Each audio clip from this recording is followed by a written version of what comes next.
ডান দিকে ইউটার্ন নেওয়ার চেষ্টা করলাম এবং আমি যদি ব্রেক করে দিই তাহলে কিন্তু বাইকটা ডান দিকে পড়ে যাবে গেল। কিন্তু যদি আমরা 4 আঙুলে ব্রেক প্রেস করতে যাই সেখানে কিন্তু সঠিকভাবে আমাদের এই যে মাসল পাওয়ারগুলো আছে 4টে আঙুলের মাসল পাওয়ার এটাকে আমরা সমানভাবে কন্ট্রোল করতে পারবো না, যে কারণে আমরা বেশি জোরে ব্রেকটাকে চেপে ফেলবো। ব্রেকিং মিস্টেক, ব্রেক করার সময় ভুল করার কারণে বেশিরভাগ ক্র্যাশগুলো আমাদের হয়ে থাকে। সো আজকের এই ভিডিওতে বন্ধুরা আমি আলোচনা করব যে কোন কোন ভুলগুলো বেসিক্যালি আমরা করে থাকি যখন আমরা ব্রেক করি।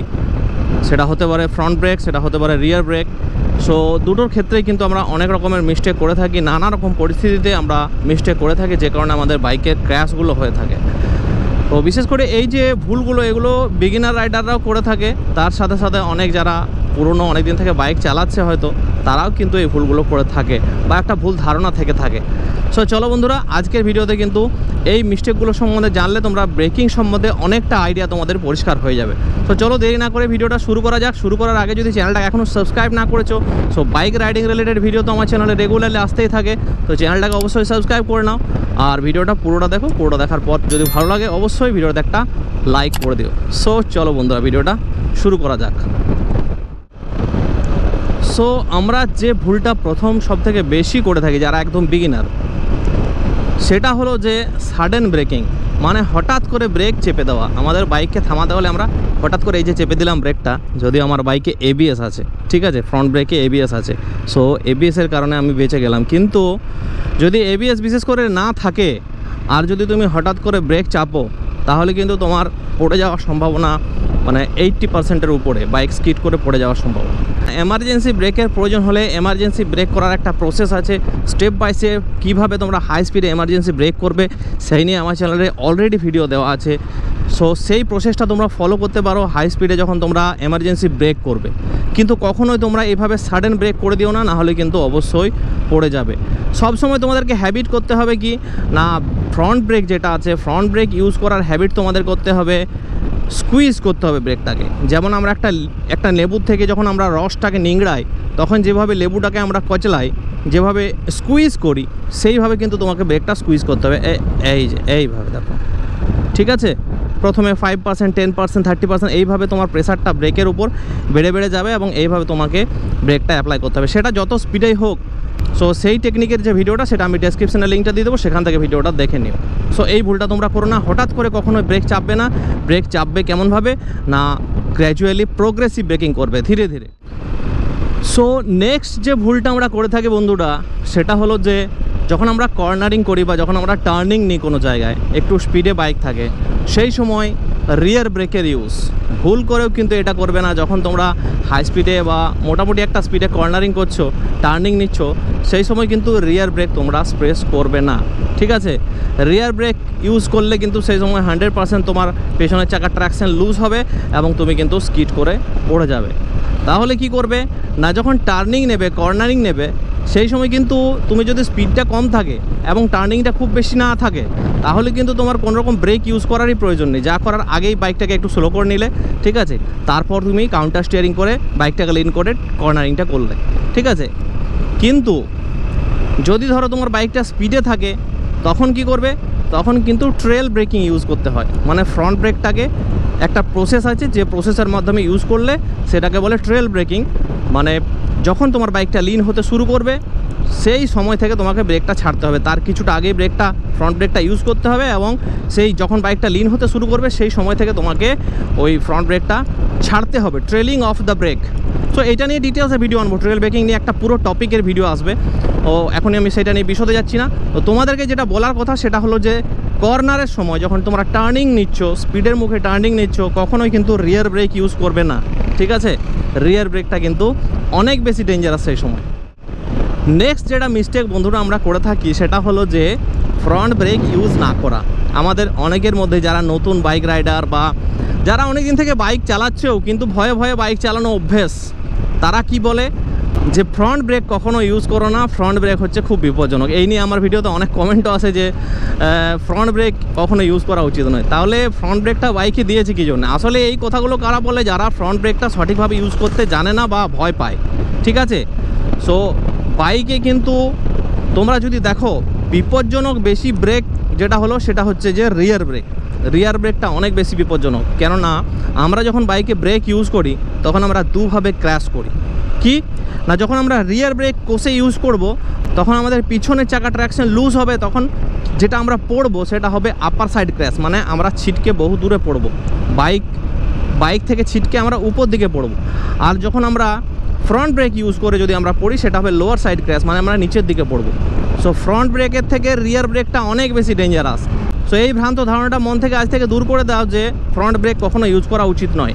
সঠিক পদ্ধতিতে ফ্রন্ট ব্রেক ইউজ করতে হবে এবং রিয়ার এবং ফ্রন্ট ব্রেকের কম্বিনেশন করে তোমাদেরকে সঠিকভাবে ব্রেকিং অ্যাপ্লাই শিখতে হবে। এটাই কিন্তু সঠিক প্রসেস, ঠিক আছে? শুধুমাত্র কোনো একটা ব্রেকের উপর ডিপেন্ড করা কখনোই উচিত নয়। সো এটা গেল একটা মিস্টেক। যেটা ভুল আমরা করে থাকি বন্ধুরা, আমরা বিশেষ করে এটা নতুনরা করে থাকে না, ব্রেক করার সময় কী করি, আমরা থ্রটলটাকে ডাউন না করে ব্রেক করি। তাতে করে কি হয়, আমাদের বাইকের আরপিএম অনেক বেশি বেড়ে যায় এবং বাইক অনেক বেশি আওয়াজ করে এবং ব্রেকটাও ইফেক্টিভলি হয় না, ঠিক আছে? সো আমরা যখনই ব্রেক ইউজ করব স্পিডের মুখে, তখন আমরা সবসময় ইঞ্জিন ব্রেক আগে ইউজ করব, তারপর আমাদের যেগুলো ফ্রন্ট ব্রেক আছে বা রিয়ার ব্রেক আছে সেগুলো ইউজ করব। সো এই ইঞ্জিন ব্রেক জিনিসটা কি, এটা নিয়ে অনেকে কনফিউশন থাকে, যারা নতুন হয়তো তারা জানে না। তো তাদেরকে আমি জিনিসটা বলে দিই যে ইঞ্জিন ব্রেক জিনিসটা কি। ইঞ্জিন ব্রেক জিনিসটা অনেকভাবে করা যায়, গিয়ার শিফটিংয়ের সাথে করা যায় এবং থ্রটল ডাউন করে করা যায়। থ্রটল ডাউন করে যেটা করা যায় সেটা হচ্ছে একটু কম ইফেক্টিভ, এবং গিয়ার ডাউন শিফটিং করে যেটা র্যাপ ম্যাচিংয়ের সাহায্যে করা যায় সেটা কিন্তু একটু বেশি ইফেক্টিভ। সো তোমরা যখন ব্রেক করবে স্পিডের মুখে তখন কি করবে, আগে তোমরা ইঞ্জিন ব্রেক করবে। কিভাবে করবে না আমি বলে দিই। বাইকটা মোটামুটি 70 স্পিডে করে নিলাম। এবারে যখন আমি ইউজ করব, আমি থ্রটলটাকে আগে ডাউন করব, তারপর ব্রেক ইউজ করব, ঠিক আছে? থ্রটলটাকে ডাউন করলে অটোমেটিকলি বাইকে একটা ব্রেক লাগবে, অটোমেটিকলি বাইকের পিছনের চাকা থেকে ইঞ্জিনের উপরে একটা পুশ আসবে, যে কারণে কি হবে না, আমি তারপরে যখন ফ্রন্ট ব্রেক বা রিয়ার ব্রেকটা ইউজ করব সেটা অনেক বেশি ইফেক্টিভ হবে, ঠিক আছে? সো শুধুমাত্র ব্রেকের উপরে লোড পড়বে না। যখন খুব বেশি ব্রেকের উপর লোড পড়ে যায় না, ফ্রন্ট ডিস্ক ব্রেক বা পিছনের ডিস্ক ব্রেক যখন খুব বেশি লোড পড়ে যাবে তখন হিট হয়ে গেলে সেই ব্রেকটা কিন্তু কাজ করবে না, ব্রেকটা ফেল হবে। সো সেই কারণে ইঞ্জিন ব্রেক যদি আমি ইউজ করি প্লাস ব্রেক ইউজ করি তাহলে সেটা সব থেকে বেশি ইফেক্টিভ হবে। সো এই ভুলটা তোমরা কখনোই করো না যে থ্রটলটাকে কম না করে ব্রেক ইউজ করো না। যখনই তোমরা ব্রেক ইউজ করার মুভমেন্টে আসবে আগে থ্রটলটাকে কম করে দিলে এই যে দেখো একটা হঠাৎ করে একটা জার্কের মতো লাগবে, আর ব্রেকটাকে তার সাথে সাথে ইউজ করবে, তাহলে কিন্তু খুব ভালোভাবে তোমাদের ব্রেকটা অ্যাপ্লাই হবে, খুব ভালোভাবে তোমরা ব্রেকটা করতে পারবে। নেক্সট যে মিস্টেকটার কথা বলবো সেটা হলো যখন আমরা ইউটার্ন নিই, যখন আমরা স্লো স্পিডে ইউটার্ন নিই, সেই ইউটার্ন নেওয়ার সময় অনেকে আমরা কি করি না, ফ্রন্ট ব্রেক ইউজ করে ফেলি, যে কারণে কি হবে, বাইকটা বেশি কাত হয়ে যাবে এবং বাইক পড়ে যাওয়ার চান্স থাকে। তো সহজে স্মুথ আমরা ইউটার্ন নিতে পারবো না। সো ইউটার্ন নেওয়ার সময় আমরা যে ভুলটা করবো না সেটা হলো আমাদের ফ্রন্ট ব্রেক ইউজ করা চলবে না ইউটার্ন নেওয়ার সময়, ঠিক আছে? সো ইউটার্ন নেওয়ার সময় আমি তোমাদের ইউটার্ন নিয়ে স্পেশালি একটা ভিডিও দিয়েছি, যেখানে কিন্তু একদম ডিটেলসে তোমাদের এক্সপ্লেন করেছি এবং করে দেখিয়েছি যে কীভাবে তোমরা ইউটার্ন নেবে। সো চলো আমি এখানে একটা ইউটার্ন করে দেখাচ্ছি এবং সেই সময় যদি আমরা ব্রেক ইউজ করি তাহলে কি হয় সেটা দেখাচ্ছি। সো এই যে দেখো, আমি প্রথমে বাঁ দিকে কাউন্টার স্টিয়ারিং করে ডান দিকে ইউটার্ন নেওয়ার চেষ্টা করলাম এবং আমি যদি ব্রেক করে দিই তাহলে কিন্তু বাইকটা ডান দিকে পড়ে যাবে, গেল তো পড়ে। তো এই জিনিসটা তোমরা কিন্তু করবেন, ঠিক আছে? কখনোই কিন্তু ইউটার্ন নেওয়ার সময় ব্রেক ইউজ করবে না, ঠিক আছে? এবার দেখো আমি তোমাদের স্মুথ ইউটার্ন নিয়ে দেখাচ্ছি কীভাবে তোমরা স্মুথলি ইউটার্ন নেবে। সো পিছনে দুটো গাড়ি আসছে, গাড়ি দুটো চলে যাক, তারপর আমি তোমাদের করে দেখাচ্ছি। সো এই যে দেখো, আমি একটু গিয়ারটা কম করে নিলাম, সেকেন্ড গিয়ার করে নিলাম।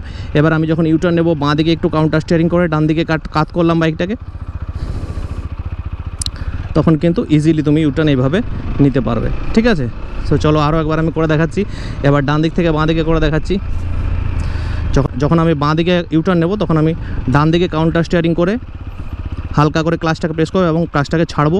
যখন বাইকটা লিন হয়ে যাবে তখন আমি ক্লাচটাকে ছেড়ে দেবো এবং এইভাবে ইউটার্ন নিয়ে নেবো। আমি সব শেষে বলছি, সেই ভুলটা কিন্তু তোমাদের সবার প্রথমে হয়ে থাকে, সেই ভুলটা তোমরা করো না। সেটা হচ্ছে কি না, ব্রেককে কখনোই তোমরা 4 আঙুলে প্রেস করবে না। 4 আঙুলে প্রেস করলে অনেক বেশি ব্রেকের উপরে লোড পড়ে যাবে, অনেক বেশি জোরে তোমরা চেপে ফেলবে ব্রেকটাকে, যে কারণে কী হবে না, তোমরা স্কিড করে পড়ে যাবে। সবসময় ফ্রন্ট ব্রেক ইউজ করার টেকনিক হলো 2 আঙুল কিংবা 1 আঙুল, ঠিক আছে? সো এই জিনিসটা তোমরা খেয়াল রাখবে। 1 আঙুলে প্রেস করলে আমরা সাফিসিয়েন্ট যেটা প্রেসার দরকার হয় আমরা সঠিকভাবে সেটাতে দিতে পারবো, সঠিকভাবে সেটা স্কুইজ করতে পারবো, মানে যেটা আমি বললাম প্রোগ্রেসিভ ব্রেকিং, সেই জিনিসটা আমরা করতে পারবো। কিন্তু যদি আমরা 4 আঙুলে ব্রেক প্রেস করতে যাই সেখানে কিন্তু সঠিকভাবে আমাদের এই যে মাসল পাওয়ারগুলো আছে, 4টে আঙুলের মাসল পাওয়ার, এটাকে আমরা সমানভাবে কন্ট্রোল করতে পারবো না, যে কারণে আমরা বেশি জোরে ব্রেকটাকে চেপে ফেলবো। সো এই ভুলটা কিন্তু তোমরা করো না, তোমরা সবসময় ফ্রন্ট ব্রেক ইউজ করবে 2 আঙ্গুল অথবা 1 আঙ্গুল। ঠিক আছে, সো আশা করি বন্ধুরা তোমরা বুঝতে পেরেছো যে ব্রেক করার সময় আমরা কোন কোন ভুলগুলো করে থাকি।